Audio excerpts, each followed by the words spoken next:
Днес разговаряме с Ана Висландер, която е един от водещите гласове в европейската сигурност и отбрана, като директор за Северна Европа в Атлантическия съвет, Atlantic Council, и председател на Института за сигурност и развитие. Тя притежава уникален поглед върху трансформацията на НАТО и новата роля на скандинавските страни.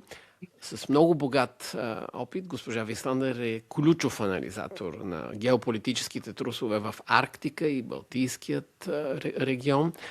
И предстои ни разговор за бъдещето на трансатлантическата връзка и готовността на Европа да поеме собствената си съдба в ръце. Good to see you. And nice to have you on the program. Thank you so much for joining us. First, just one question. With the Trump's administration's recent threats to annex Greenland and the ongoing things of the Strait of Hormuz in Iran, has the transatlantic rift finally reached a breaking point for NATO's unified command? What do you think?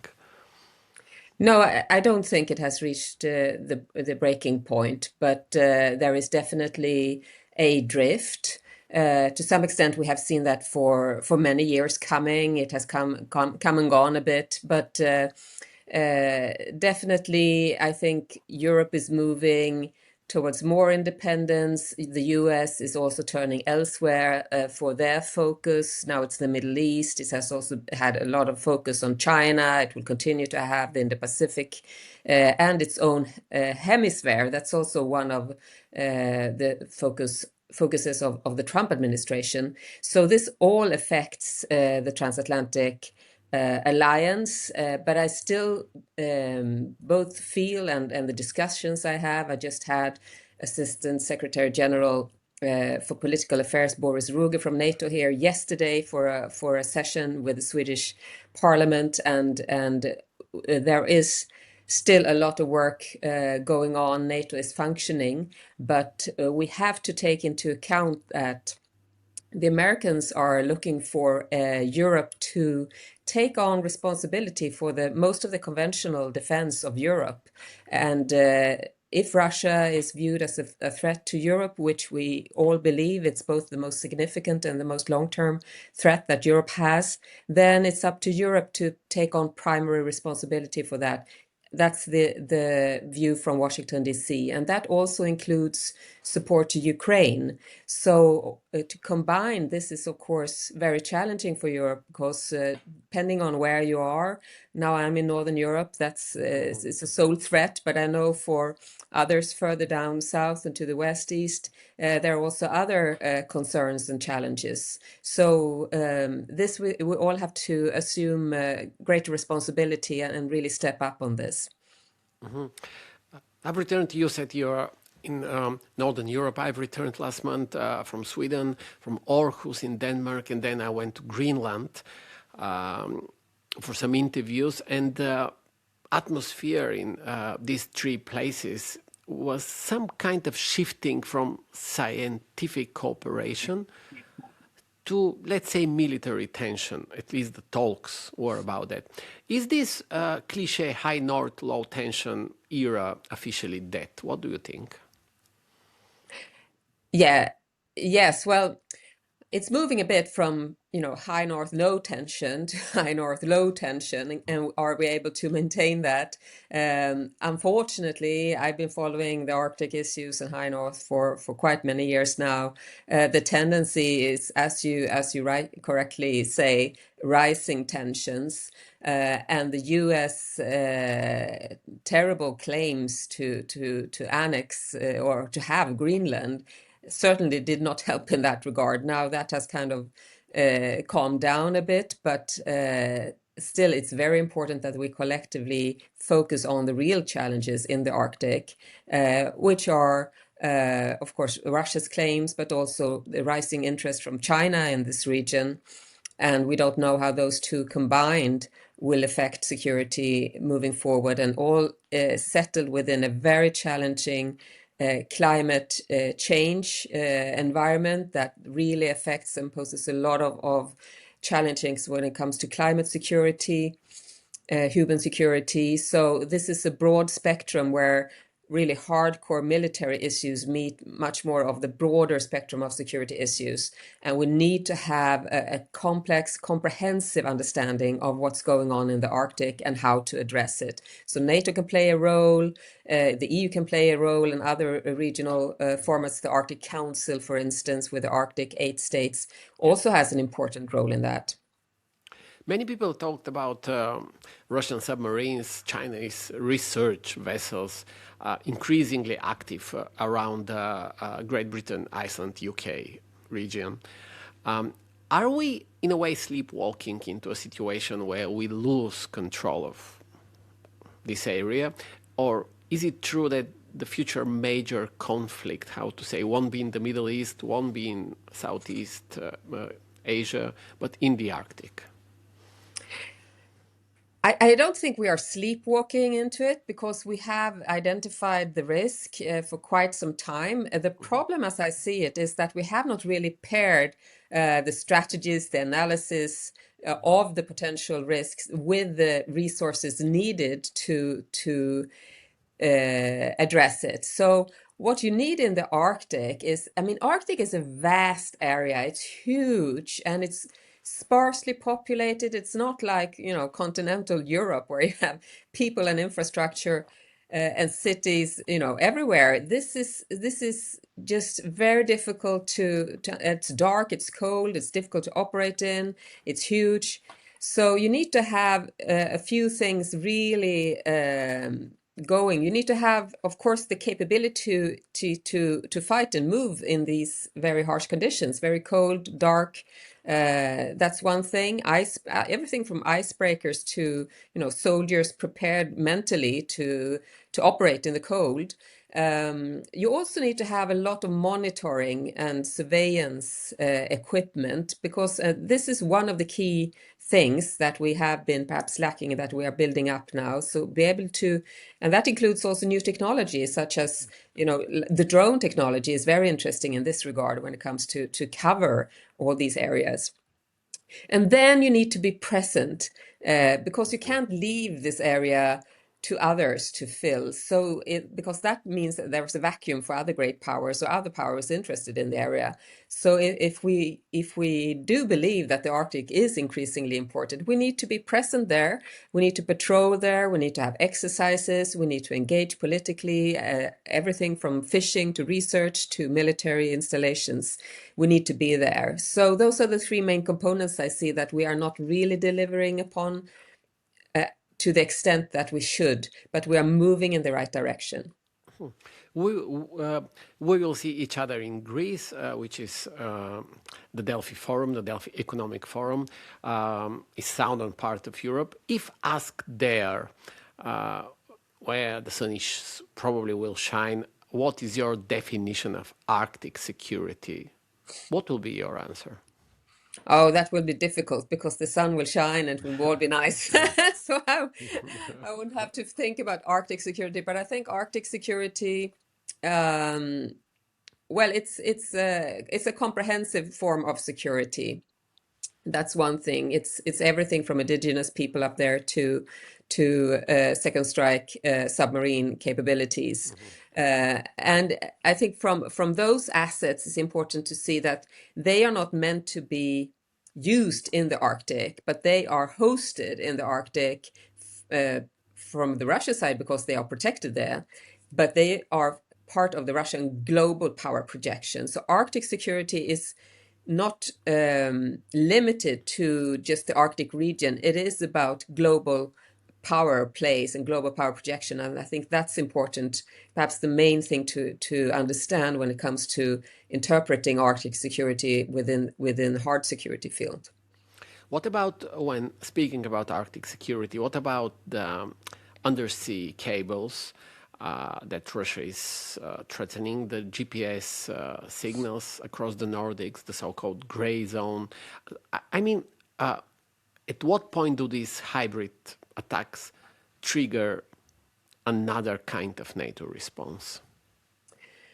Well, I think we will have, as you correctly say, there has been a lot of this, the hybrid warfare that we have experienced in the Baltic Sea and across Europe. It's also present. Russia is also doing that up in the Arctic, as you point out, the undersea cables, frequent GPS jamming. We have it almost on a daily basis in the Baltic Sea. That affects everything. Also in Sweden, Swedish ambulances driving on Swedish mainland are disturbed by the Russian GPS jamming stemming from Kaliningrad. But it's the same for the Norwegians, not least, up in the north, that has been present for many years. So this is something that we are aware of, that we take into account. And I think, as you say, what would disturb us is a shift in the signaling, because this is a form of signaling. This is Russia's way of saying that, we are here, we are disturbing you, you shouldn't feel secure. Would that intensify, or would there be more? We know that Russia has very good knowledge of all the subwater infrastructure that we have. They've been mapping that for years. But will they start, sabotaging to a larger extent, or jamming to a larger extent, or expanding the area? Those are the things that we would, of course, analyze very thoroughly and follow very, very closely if that would happen. So it's all part of a bigger game, you can say. I understand. Two things then. Russia obviously went to a total war economy, and probably it will be difficult in a way for European countries to compete with a dictatorship that is outproducing the West in basic artillery and drones. But in the meantime, there is a talk about fatigue, about Ukraine fatigue, about even freezing the conflict.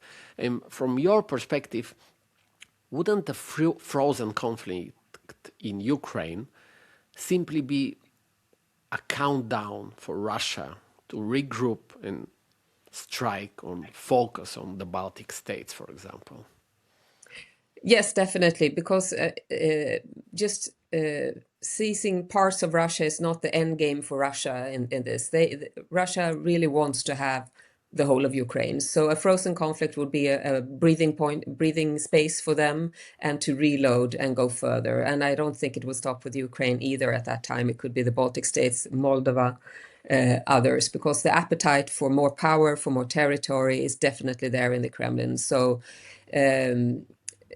that's why the strategy should be quite the contrary. We should, because one effect of Russia being in a war economy is that is draining their overall economy and weakening their overall punch. So we should be tougher on sanctions. We should be tougher on going after the shadow fleet, which exports the oil that feeds the war economy in Russia, because that way we can really push Russia to make concessions at the table that we need to preserve Ukraine's sovereignty and to build a solid peace ahead. So it's crucial actually not to be shade away from the fact that Russia is fundamentally weak when it comes to its economy. I believe the Nordic-Baltic GDPs together is bigger than Russia's, and it's not a big country when it comes to economy. Now it has focused on this war production, but that will not last. There are several signs that their economy is going down the drain. Now, unfortunately, they are benefiting a lot from these past weeks' increase in oil prices and the Iran war, and the ease of sanctions also from the US, and the mess that this has created on for the world economy. So these are good times for Russia in that regard, but that should not prevent us from keeping focus now. And I'm very happy that, for instance, the Nordic Baltic states are meeting today in Helsinki together with the UK and the Netherlands. And the UK just announced that they will be much tougher on the shadow fleet when they enter into their territorial waters. Sweden, we have done the same. Actually, we are now prosecuting the captain because of their of accusations. We accuse them of going under false flag, which they are. So, we are pushing that, so they will not feel safe anymore when they pass through our waters.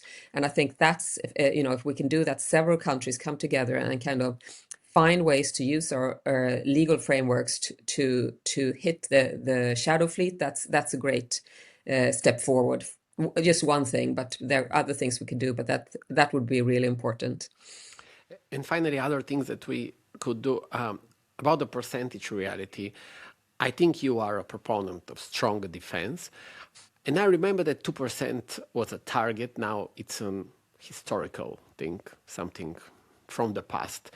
Shouldn't we be talking about 4 or 5% if we are serious about deterring mobilized Russia? Well, definitely. I mean, the Hague summit, NATO Hague summit, set the target for 5% of GDP on defense by 2035. And I think several countries that take defense very seriously are looking at how can we, and so of those 5%, 3.5 should be spent on military defense and others on more security related issues or projects, but 3.5% on military defense.